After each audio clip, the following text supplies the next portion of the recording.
We are delighted to have Karen here as our reader tonight. You may have seen in the invitation that she is an associate professor of English and creative writing, poetry at Oregon State University. She's got a variety of teaching and research institute interests, including creative nonfiction and the lyric essay, translation, the intersections of poetry and science, and letterpress printing, and the poetics of visual space. Her first book, The Perseids, thank you, won the prestigious Vassar Miller Prize and was published by the University of North Texas. I just mentioned that her second book is Axis Mundi, and that was the winner of also the prestigious John Ciardi Prize. And so that's published in 2012, and it's coming soon. Karen has been looking at the galleys and so forth, but we thought it was going to be here, but it just isn't. I will also say that, and Karen may share a little bit of this, she's just been on a residency. So she drove down for the residency and came in to do the reading, and she's going to go back to the her residency after the reading. Would you join me in welcoming our poet for the evening, Karen Holmberg. Karen.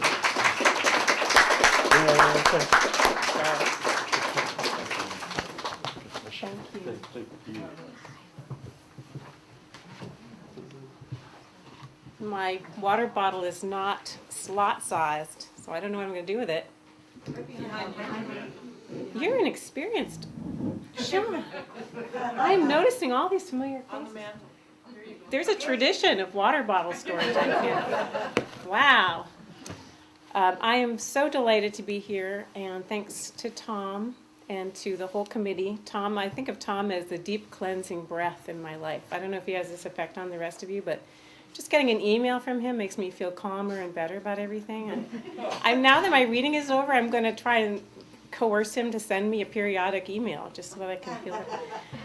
It's 12/12/12. We are all at a poetry reading. Why aren't we all going to Vegas to get married like with everybody else?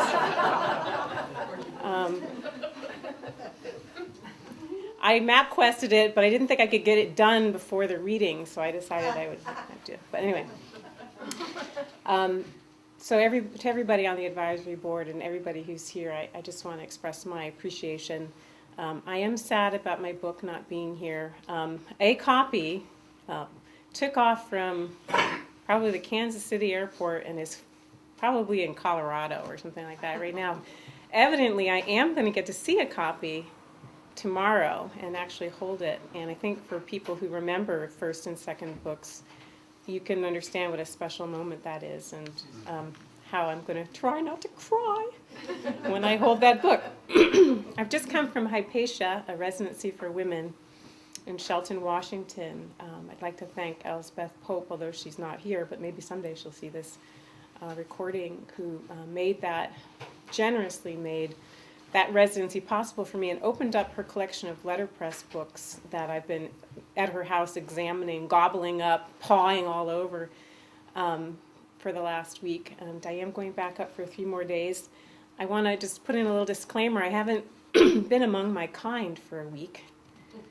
And I haven't really used language in an oral fashion either. So if I stumble a bit or look like I'm having an out-of-body experience, it's because I'm like, what is this society business? Who are these people who look like poetry lovers?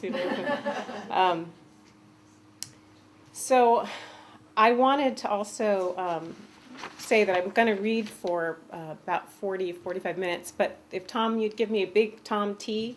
If I start to go on too long, I can see that there's a clock here. That's going to be helpful. I don't want to go on too long. But I do want to provide somewhat of an arc of the book, and so I have chosen poems from most of the sections to kind of give an overview of it. And the book is, sometimes we don't notice tendencies in our own work that other people, which are very obvious to other people. And an editor I was working with at Bookmark Press said, there's a lot of images of camouflage, trickery, trompe l'oeil, deceit, so forth. And I'm like, oh, that's interesting. I don't think of myself as a tremendously deceptive person, but it's very true. There's a definite stress in this collection on, I think, an experience that we have all had in the past decade, that things are only what they seem, or that the appearance of things might be very different from the reality, and so forth. And then, of course, reflecting on that in the natural world, I was struck by how common that is in nature, too, where things are not what they seem, where camouflage is commonly employed. And maybe it's just another function of our animal nature. But I was drawn to this partly as well because of, personal events and so forth. I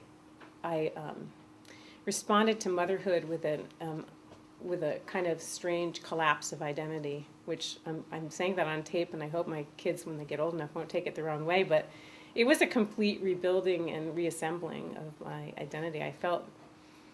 I remember going home, going back to Missouri, where I did my grad school, with my 9-month-old, and seeing my professors again and my graduate school friends, and feeling like I was not the person that I had been just a year before when I had left. That had been a profound transformation. And, a number of things happened in that very potent year. I got pregnant, I got married, you'll be happy to know, got pregnant, got my first job, my first book came out, and so forth.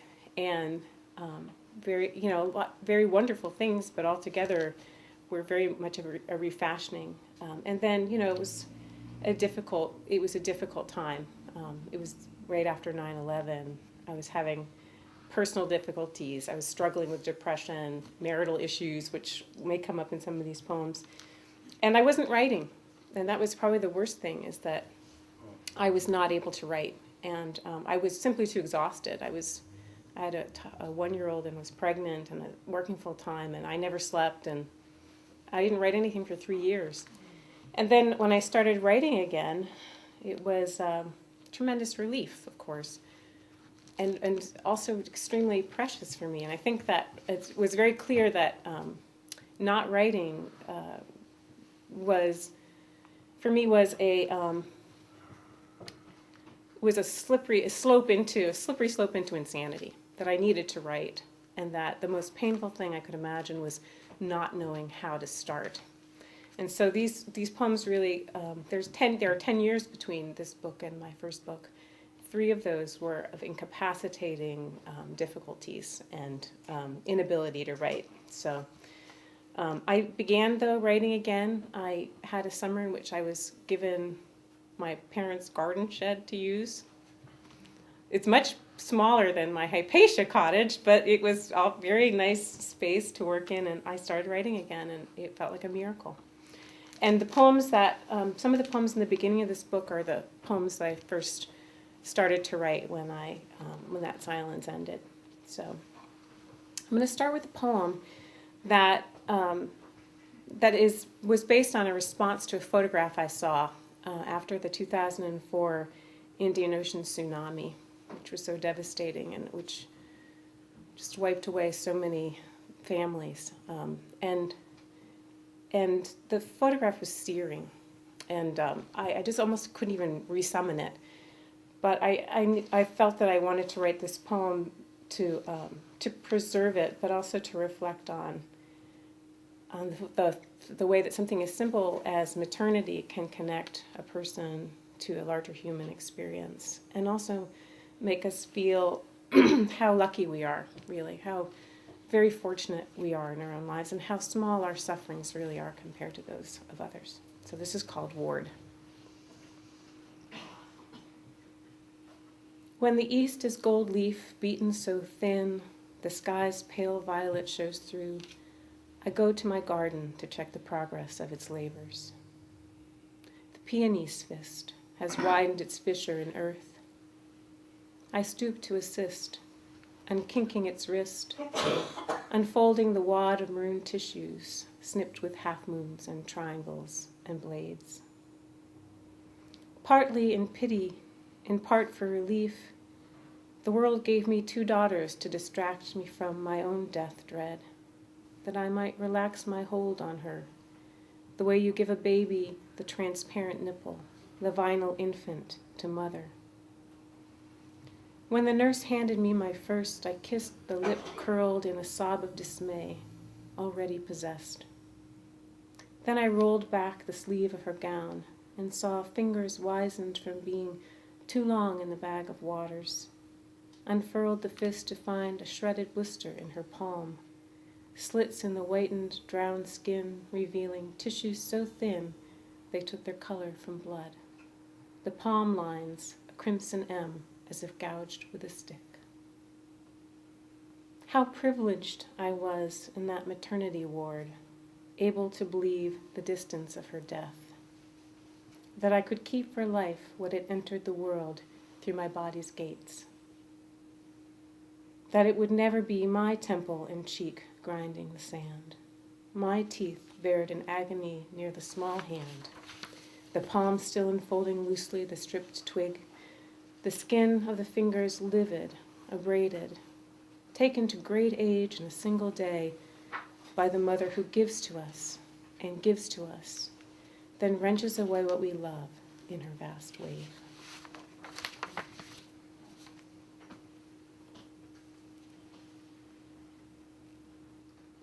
Kind of a serious way to begin. This next poem is called First Word, and it's very, it belongs to a set of poems in this collection that are very interested in language.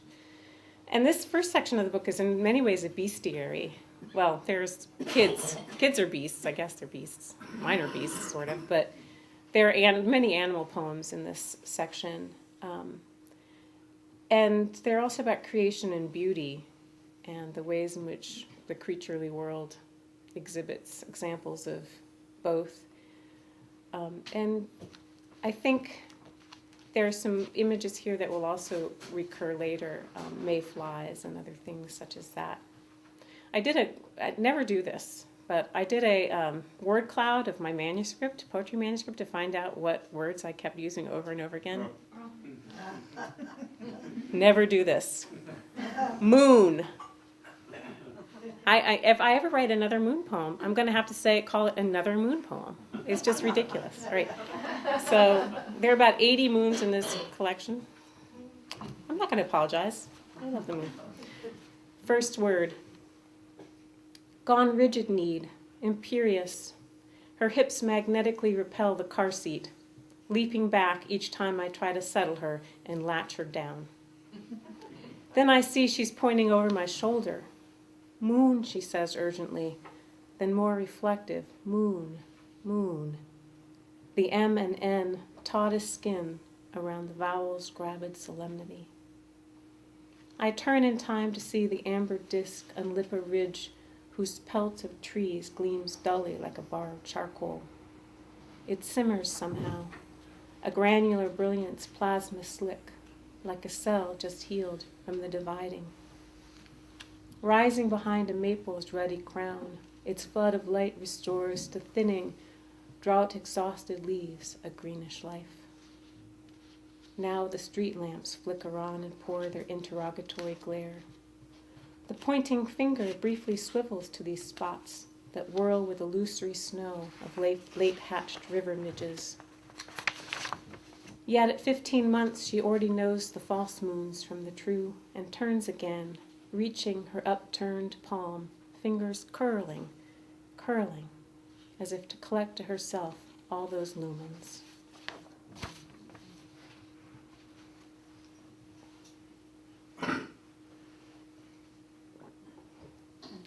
Ephemeroptera. That's a mouthful. They tried to convince me to change the title of this poem. So it's a scientific name for the mayfly. Why would I want to change it? Like, change it to what? Something easier. Okay, well, ephemeros means short-lived, and pteron means wing. Ephemeroptera. Consider mayflies, daughter-caught in bun maman jam jars, their wide variety. Wax white, slate green, with day glow or popsicle orange eyes, some with striped stockings on, or wagging their filament tails like puppies. They've gone through 20 nymphal stages in their stream, 2 years clutching a lump of black slime chert, only to emerge with vestigial mouths, to blizzard for 2 weeks round the mercury lamps in the parking lot of Value City. Consider all the allowances spent on Mexican jumping beans. The hinged acrylic case with magnifying lid placed lightly as a grenade on the conveyor. Hand-warmed the whole ride home, they finally began a little arrhythmic kick against your palm. Consider the caterpillar's final task before she spins the silk sack, to score a compass-perfect circle so the moth she'll be can pop the hatch, escape to lay her eggs in the ovary of the Spasiana flower that blooms only in the Sonora's blazing arroyos. Consider change drastic and costly, things coming from nothings all around us. Consider that the more urgent the business is, the more ephemeral. Is it a wonder we are tempted to wish with a child's ardency, let this creased and baggy garment be cocoon?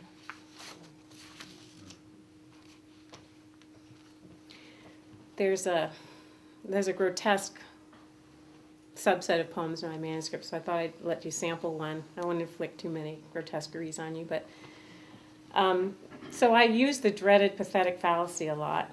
And to just be fair, I decided I would turn it around and I would describe myself as something from the animal world, because it was really appropriate.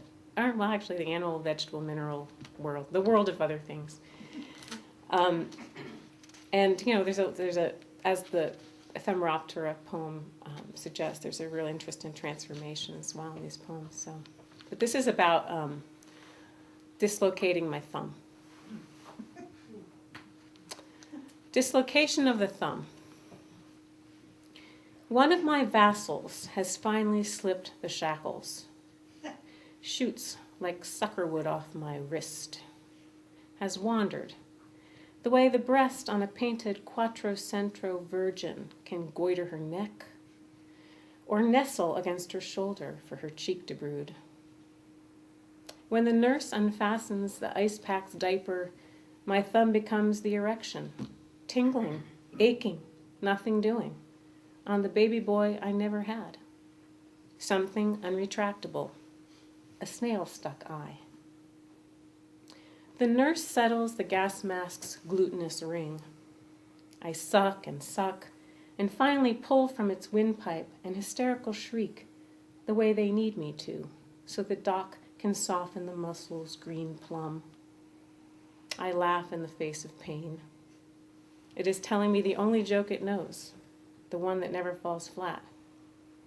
Then I hear the distant, crisp, and blessed snap on the stage of my dark theater. Droplet rejoined to me, and Doc offers his arm off the gurney. I fling my hot paw over in mute appeal, recalling my dog, inoperable tumor bulging her eye, even as her heart pulled to itself, the barbiturate's cooling flood.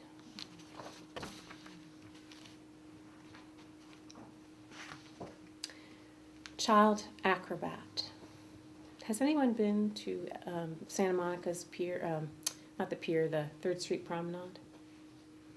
I saw a street performer duo there, and this poem is based on that encounter. Child acrobat. The curls float upon your shoulders as if your baby hair has never been cut. You smile with shy radiance, a boy holding something holy in its rareness. Then your father nods and you become the rare thing, setting the blackened sole of your slipper in his palm, drawing up one knee as, on the swell of 3, he tosses you aloft. You arch your back to pour headfirst toward us, so he can catch your upper arm, fly you like a pennant on his mast, your downturned face lit by absolute trust. Subduing the tremble of your hips and ankles, you point your toes like a still flame the flesh-toned unitard has sheathed. Your open palm sinks and rises, the balance scale in which our childhood comes to rest, bubble fine, having burrowed up to you in gladness out of our flesh. Against the branches of the mesquite wound round and round in tiny stars, above the silver-greased living statues and swallowers of fiery brands, you make us believe only the art of the living body begets beauty without end, that only what's ongoing can be perfect, that Icarus, so long as he was falling, never fell.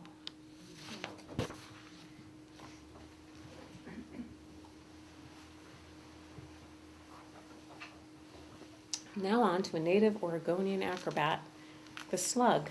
How could I not read a slug poem? The slug. It glides by with the grand leisure of a whale in migration. Yet once it sees me, it retires, melts a little foreskin over its face. The prompt eyes probe upward and rebloom, dewed with humectants. I stroke its neck, glandular and chilled as a dog's nose. When I cover the single nostril like a fife's finger hole, the back contracts to buck me off in slow-mo, or is time lapsing radically, when under its mantle tectonic plates collide, a seam heightens, gains flute and pucker, and anon subsides, thumbed down by fleet millennia as I gaze. It's young again, the oldest young thing I know. A working proof of the axiom of nerdy cool. The spots blurred like black galaxies should clash with, yet actually enhance the crisp effect of its mushroom-gilled, pinstriped table skirt. A train of glycerin-laced toes a collection of debris, chips of black basalt, the beige bells of some mountain flower. What if, cooling as a cloud, a larger eye pours over my moraine? The things hitched up to the bumper of my car, the ball and chains healed into me. I pray I amuse it.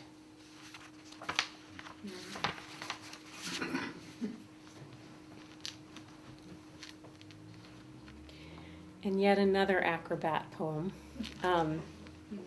Philippe Petit walked a tightrope between the Twin Towers in the early 70s, which was described in the film Man on Wire, but I wrote this poem before that. This is one of the first poems I wrote when I was coming to the end of not writing. After just a week or two after 9/11, he was interviewed on NPR about how he felt that these this incredible feat on between these massive buildings was not possible any longer. Those towers in that world was gone. The aerialist. I detect a busy ordering in the corner of my eye and catch dust-mote legs shuttling silk from a diminutive abdomen, plump as a full chignon. You float through the air, a swing on your trapeze, performing a dangling ritual dance off the temple of my glasses. Then, swimming up, anchor me to a line so fine I must assume it exists. A mathematical if-then whose idea I ride to the pleated lampshade's edge. You rock in the gale of my breathing, and I think of Petit, flowing back and forth on cable taut between the towers, inner ear telegraphing to the mind the 1,000 shifts of flexing pull required to hold his center of mass above the dividing line, to keep spinning peril into joy. It would be something to write a poem like that, whose thought flowed like current between two charged points, or sit in balance upon a line and draw up to one from a quarter mile below the world's roar.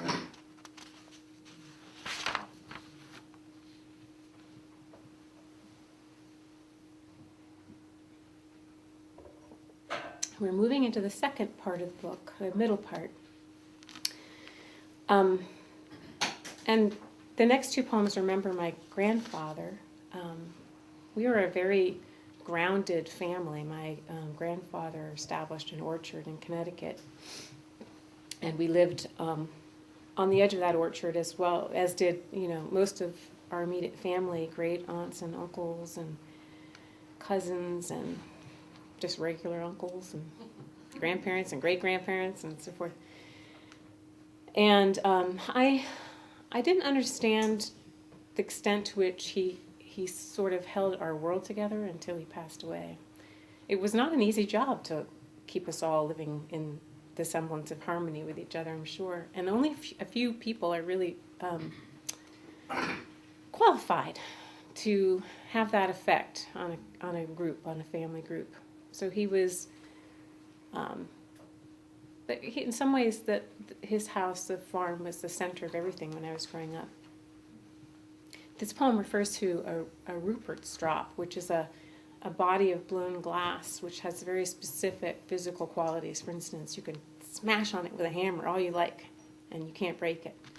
But if you just snap the tip of a little fine hair-like tip off, it turns into shards as fine as sand. Just completely explodes. Nettles. His mildness, like dipping a hand into the soft, sweet water in the rain barrel. He would trample a path for me to the lone cherry tree through a lake of nettles, dew scattering its glass seeds, when the humid breeze parted the stalks or flung them together again. Bearing the pointed ladder before him like a dowsing rod, the wooden rungs and rails soft as balsa, grasping the hand back like a velveted antler. Even now, when a path takes me past a bank of nettles, cherries haunt my mouth. I sometimes let the leaf's teeth graze my inner arm, so I can watch again the whitening stings raise their constellations, feel again the voluptuous conscience of the skin. I've ridden thousands of miles homeward on this leaf, whose edge I turn on my pencil's point, observing the ampoules, each marked with a tiny trapped lash where the acid stops, each tipped with a glass hair awaiting the casual touch that will explode it like a Rupert's drop. A young snail hugs the bristly stalk, a minute coil, the rose-rich silk of cherry bark. The needles do no harm to its benign and tender skirts. They do no harm to me, he always said, and I thought it was because he was so good.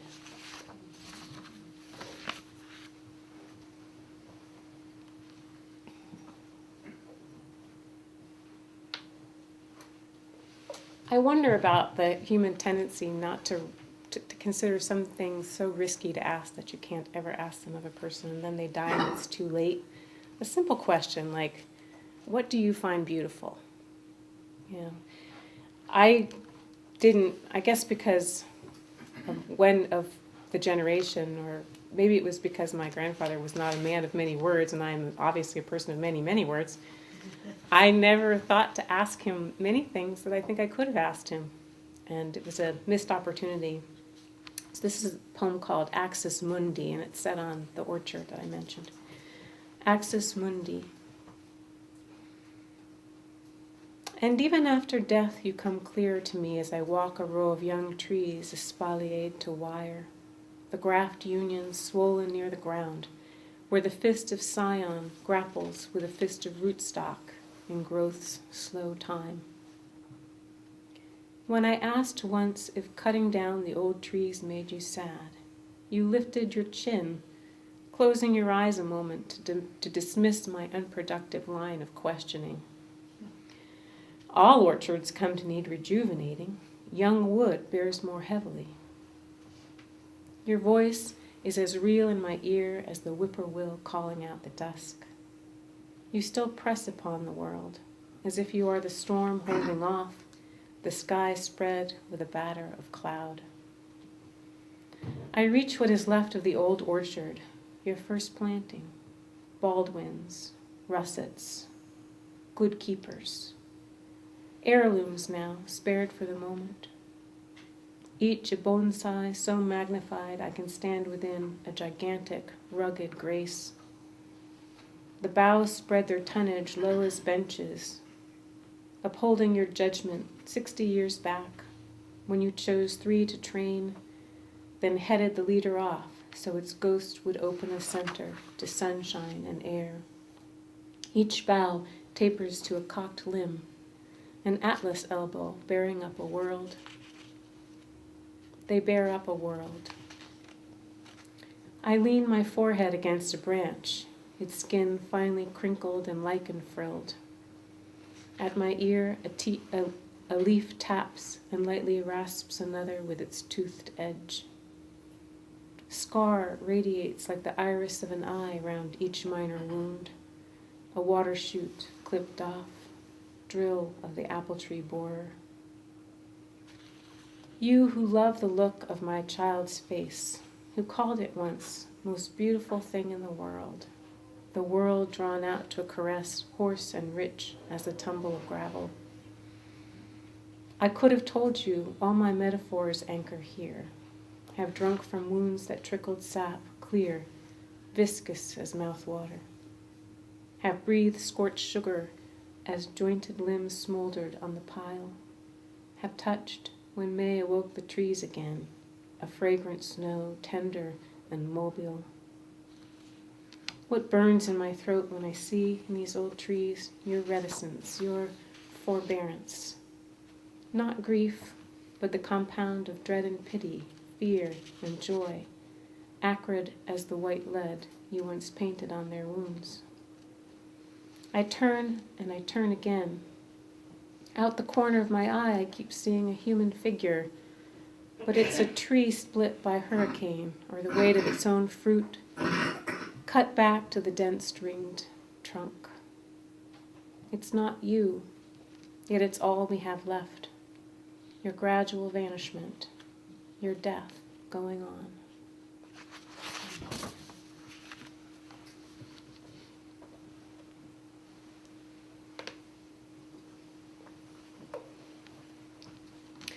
I've been painting, but when I wrote this poem, I wasn't painting yet.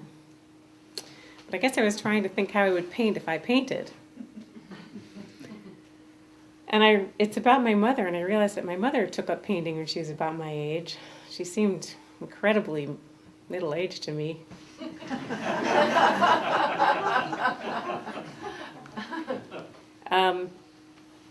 She's also, I grew up on a site of a Pequot encampment, and when I was a child there was an archaeological dig done on our land, and the sense that there were artifacts potentially all around us was always very intriguing to me as a child. And my mother, who was an eternal child, still collects stones that she thinks are likely artifacts and arranges them quite beautifully, actually, so that she can, well, you'll see. Study with bark, stones, leaves, and mother. The spackled-on husks of the hemlock, soft gloss on the oak treads as if splashed with melted wax. Even in the mica gloom of the middle woods, trunks whiten like erasures. The sun reaches in, abrades to the paper. My mother's hair, long as it was when I was a girl, bewilders my eyes like snow. The blue tinged white of gesso, her snowy egret stillness. She crouches on the shore, pressing a nub of stone with her thumb until it slips from its socket. She grips to feel what tool it is, could be. Her favorites she's packed close as muscles in the cleft of a boulder so the cove can't reclaim them, so she can go on attending them, be present when they speak. Slants of sun come up beneath the beech leaves, illuminating the emerald screens. Whereas when 2 leaves lap, green absolutes to black. Oak leaves putty-colored, the muddied water in the watercolorist glass. The arcing flutter of the beech leaves, the oak leaves clapping their vellums. "What's going through that mind of yours?" I ask, as she stands to stretch her back. The wing of the snowy egret grazes the dissolving verge of the day moon, and its evening power comes on, the oyster shell radiance. I was thinking how like figures we are in a painter's landscape.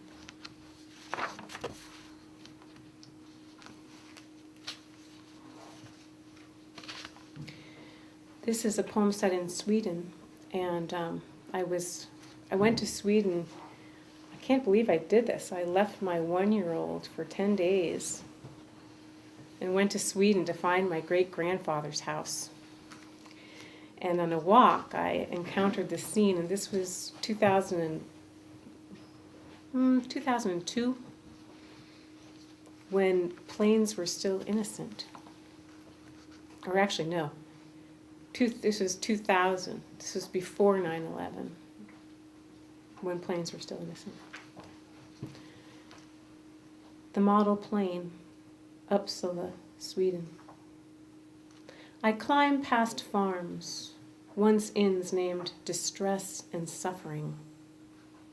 Then, at the turn, there's Joy, where 2 girls tuck ducklings like buttercups beneath their chins. Pillar clouds glide, their dense gray pediments borne on some transparent palm of pressure. The sky's a deep delphinium blue. The pelt of wheat goes sleek and pale, is carded darkly back in buffets of wind. And I see what I've been hearing downhill, round the bend. A brassy buzz unmuzzled out of clouds. A toy plane spirals toward the field, tethered on a hair-of-glass radio wave. A foot above, the nimble pull-out, skim and roll, leisurely blink of red, then white, then red. The nose rises, drills straight up, the motor's thinning whine a valiant little sound. Then shoulder over, plunge. Over and over for the boy in the red shirt. The next series of poems are set in the National Gallery in Washington, D.C. in 2003. I went with my year-old daughter and husband to a trompe l'oeil exhibit during an orange alert. And it was an unhappy time for us as a family. And I remember looking around at all the patrons and realizing that everyone gets so well-mannered when they go to a museum. You can't tell what miseries they're going through, what kind of terrible conflicts, divorces on the brink of happenings, more than I felt that I too was participating in this illusion of a happy family. It's called Trick the Eye. 1. Deceptions and illusions. We shifted our weight from foot to foot, bags held to our chests like infants at a clinic and offered to the bored attendant, who probed the contents with a tapered wooden wand, who patted us down with brisk, abstracted poems.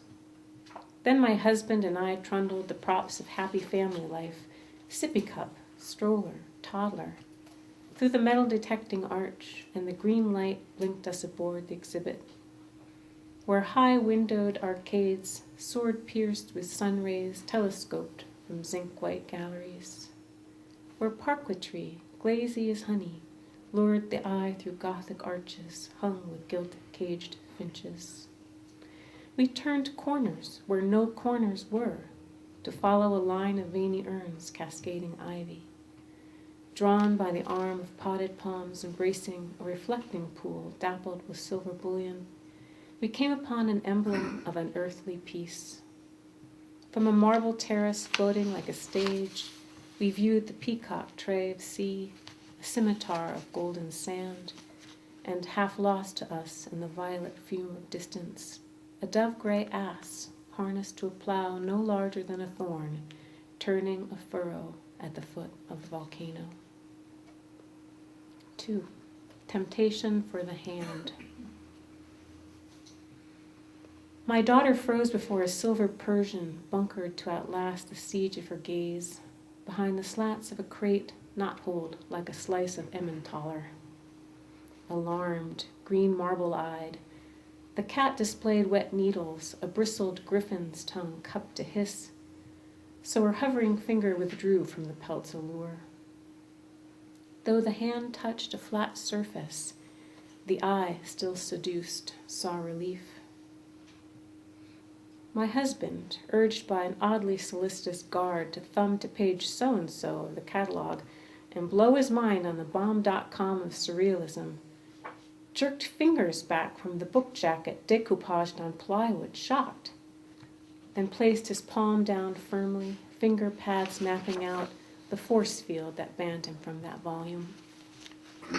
I gazed longest at a ghost clock, the pleats in its cord-cinched dust sheet, crisply classical, even as the strings on a lyre. Not the unknowable, not God, but a gaunt tower whose hem I'd knelt to in dreams, kissed to find the cloth implacable, mahogany cold, the mind in its surgical gown about to bring the patient round, having stripped whatever cataract lets the heart not see what it sees, not know what it knows. 3. And I should say that the first image in this is actually the image on the cover of my first book. I chose it for my book. I chose it, and then I walked into this exhibit, and it was huge. It was right there. Niches, cupboards, and cabinets. The image I chose to hover in the void of my book's cover suddenly expanded to arrest me. Remp's cabinet of curiosities, one glass door invitingly ajar but cracked, wet light riding the fractures.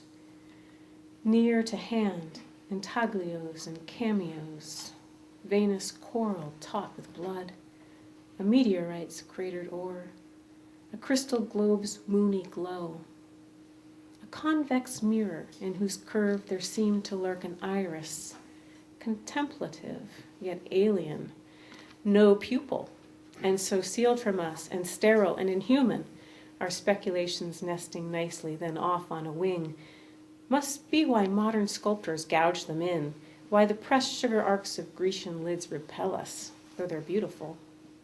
And a hollow, lathe-turned bauble spiked like a battle mace, through whose pupil hole one could spy a Habsburg icon on an inch of bone, or a miniaturized War of Roses pageantry, or gladiators jousting in a dollhouse coliseum. Milling folks, we made a battened, ear-plugged din, suspended gratefully in the game of make-believe, where things are only what they seem, where nothing seems as broken as it is. We could forget for now what lay beyond the soundproofed walls, the orange alert, troop movers flying low and slow over the city, the snipers' cushioned footfalls on the roof.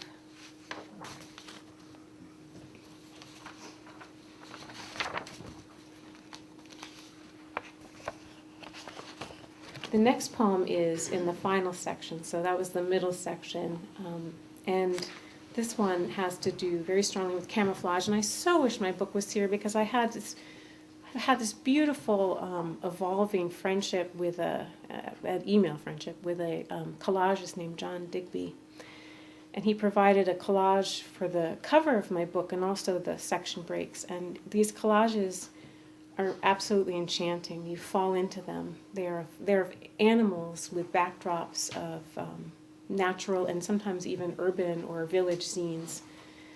And I feel very much like it suits the spirit of some of these poems. And in this poem, we fall into the creature. Imago, Io moth. Because it can find us outside its patent-slick capsule. Because no mortal eye can bear witness to change gradual as it is wondrous, we'd lost interest in the miracle on our sill. How long ago the burgundy hooks embedded their stitches in a laurel leaf is anyone's guess. That lean-to's gone auburn, propped weeks ago inside the sheer-walled oubliette. We pet the forehead, high-domed as a day-old kitten's. The antenna shivers so exquisitely we expect the veins, mimosa-like, to fold.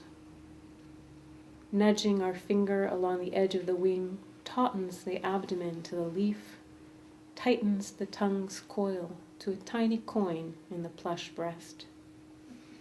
Pearlescent minerals come off on our fingers. The forewings swag like curtains above a stage. We absorb the set design.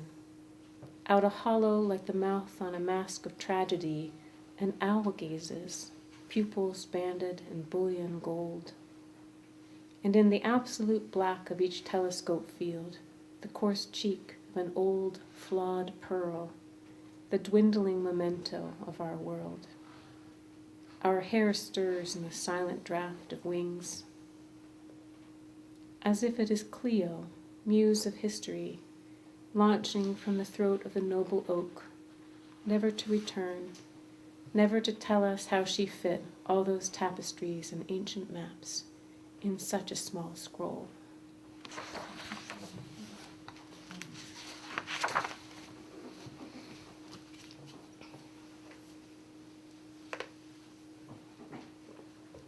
I just have two more poems, or three more poems maybe. This is, I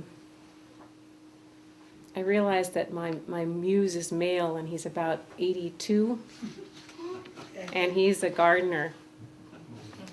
So I go to a nursery on Peoria Road near Corvallis, and the nurseryman there is always saying something very provoking poetry-wise, and I've written several poems sort of in his voice, though they're in the third person. This is one of them.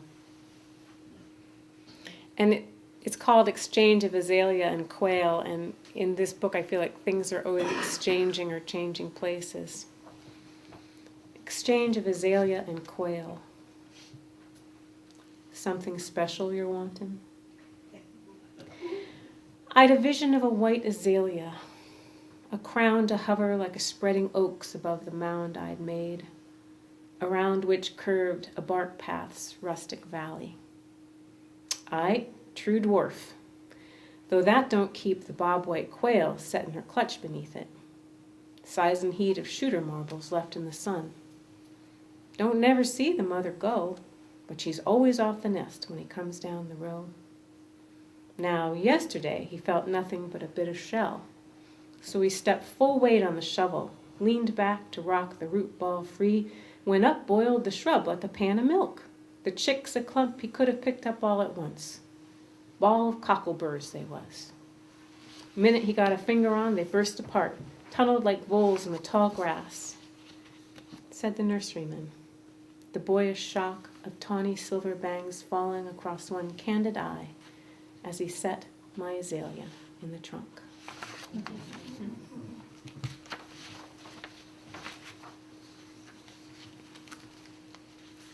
And just to let you know that I'm going to end with two poems. One goes back to my daughter, and one goes to my husband, who you'll be glad to know I successfully remained married to, despite our difficulties, and love very much. So this poem is called Sutures.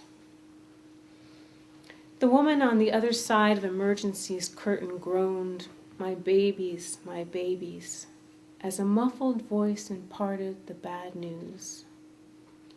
And I saw beyond the hem the blunt hands of her feet clinging and rubbing, gray heels cracked like neglected dough, ankles traversed by puffy rivers, while on our side, with tender precision, the doctor dipped the curved needle to close the curtain on my toddler's skull, setting to the side tremulous sympathy as the small body called out urgently for repair.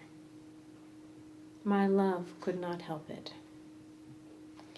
When I raised the corner of the towel, lead heavy with her blood, and saw gold seed pearls of fat, and beneath them clean edges of meat opening on the bluish skull, gleaming like plastic, My body had urged me to cover the wound's lips with my lips, flesh of my flesh, as if I could be a human suture beyond the needs of food or water, speech or air. Her face was draped and cross-draped in blue. I had access only to one fixed and anxious eye, so I whispered into its dark, unfurnished room our next day's trip to my childhood home, setting afloat a boat with a green and yellow sail, reaching her hand into leaves for the peaches she could pick and eat. "Where is this paradise?" our doctor murmured, while she laid a track with filaments so fine, the wrists revolving, throwing loops for glinting tools to shoot through seemed pure pantomime. And yet the wound drew closed as I watched, obeying those intricate, continuous knots.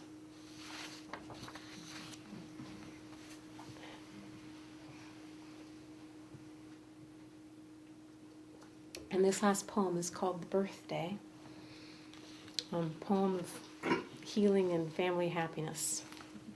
Happiness poems. I actually recently wrote a poem called Happiness because I was like, oh, all these poems are so sad and dark and distressing. But it ended up being about a Ferris wheel, which I find terrifying, so I don't know. I don't know how that works out, but anyway. The Birthday. The wild mum's violet petals cringe inward like a touched anemone as a flame from the candle we've embedded in the glazy custard of your tart does a scare dance on the vase's globe, and the cranberry wax fogs over as if perspiring. We are all shy with wonder, giggling and giddy, shuddering in first plunge of chill water as you show us how to pass a finger through the flame. We shiver because two charismata meet, both with the power to destroy. You mock the flame as you've mocked us all, pranking yet tender, assured of possession. The truth is, you're enthralled to us, and so you need to make us feel at once our beauty and our foolishness. See, hold your palm above it and yah! But pass your finger quickly through it, and here your finger gives the flame a few brisk slaps, kid glove to an insubordinate cheek. The flame winces, then stretches back, taller than before, and again you smart it, curling your forefinger round its neck like a shepherd's crook to pull it off its stage. The lip of flame quivers as we all take turns, even little Lily, her squeals of bravado bolstered to aplomb, sniffing her finger for its sheath of soot. Angel beautiful, flowing in an upward stream, the flame set dancing in all your eyelights bends and parts where I touch it, draws up again, healed and whole. Love, deal gently with us. Thank you.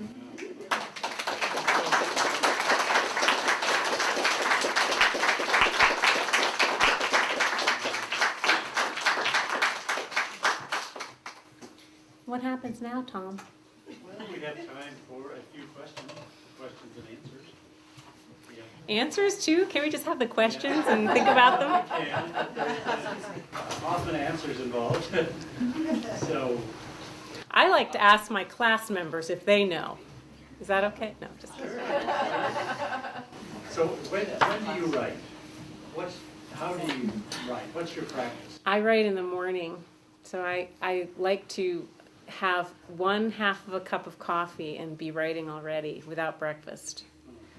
And I try to write for a couple of hours in the morning.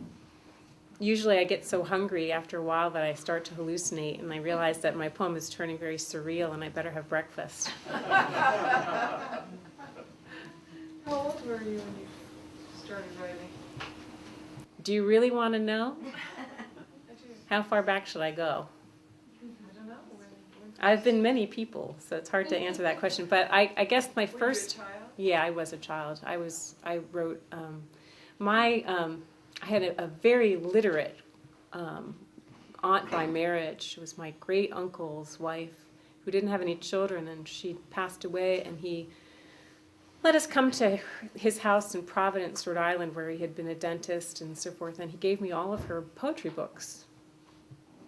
"Courage," he said, and pointed to the land, "this mounting wave shall roll us homeward soon." And I memorized like the Lotus Eaters and all this Tennyson and stuff like that, and I had all these meters in my head, and I was writing, started to write sonnets when I was about 10 or 11, and I won a contest for the best poem about a wild Mustang and got an honorary membership in WHO, Wild Horse Organized Assistance. Those are my high points, all before junior high. It was great. And then I didn't write for a long time. I mean, I wrote all through high school, and then in college completely chickened out, didn't take any creative writing classes, thinking, of course, like, who needs that? And then I was in a Russian PhD program, and I decided that there was really something very significant missing, and I hadn't written any poems, and my professor, Russian, said, "You can't take a poetry class. If you want to be the most amazing Russian professor, you've got to focus. You don't have time for those hobbies." So I quit, and I took, I managed to get into an MFA program, and then I was writing full time. Well, I was committed at that point, and I was, I guess, 26 when that happened. Thank you. That was more than you wanted to know. No. My daughter wrote some incredible poems when she was a teenager. And watching you up here, I'm thinking, someday my daughter may be up there reading poems like this young woman. I'm so amazing, blown away that I'm being called a young woman that I'm just like, wow. Can you say that again? No, I think it's. I'm going to go write her and say, you know what? Can we read your poem? Will you come read your poems at our next open mic? Yeah. I think a lot of it is really, publicly committing to it.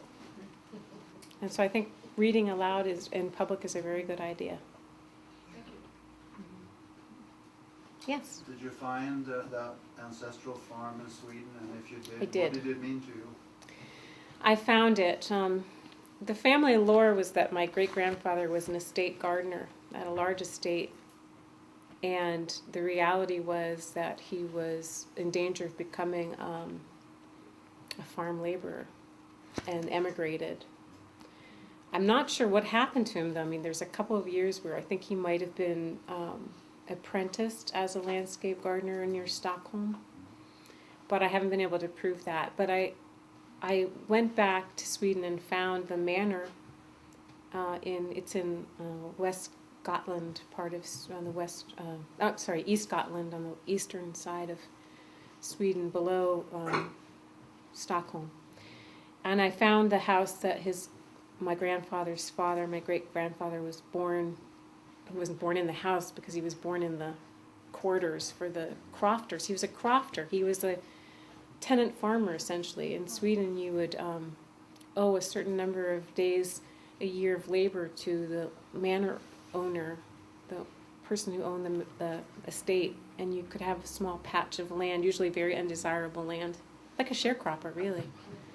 But yeah, I went and I knocked on the door of that house, and I met the woman who lives there now, and she showed me around the property. And I went all around the area, and I visited every church and every farm that was listed on the genealogical records, and knocked on doors. Said, my relative is essentially an indentured servant here 150 years ago. Could I see your house? They were very receptive, actually. But it was very, I mean, I'm working on a project about this now, a poem project. It was very sobering, and especially since he achieved, I think, remarkable success when he was here. He managed, by some Herculean will and hard work, to purchase land in New England, to buy a big farm, and become very successful. So. Karen, what's the title of that next to last poem? The one about the stitches, or the one about the nurseryman? Which one? The latter one. The nursery one? Yeah. It's called Exchange of Azalea and Quail. Oh, what a title. Did I exchange them up for you there? Did you stop seeing the azalea? That would be a good assignment, actually. Write a poem in which the initial image completely disappears, and so you forget all about it, and then it comes back in. Yeah. Well, are there any? There? Oh. No, I just want to say thank you for your poetry, and also thank you for being so courageous in sharing personal information, because I find that enhances, a little bit of the background behind the poem. Yeah, thank you. I spared you some of the unhappier poems, though. I just didn't feel like I was in the mood. But we'll have to read the book. Okay. It's a lot. But it is very personal to me, and I feel too that as a teacher, I have many students who the thing they're writing around is the thing they need to write about, and I have always tried to encourage them to be as bold with the material as they can be.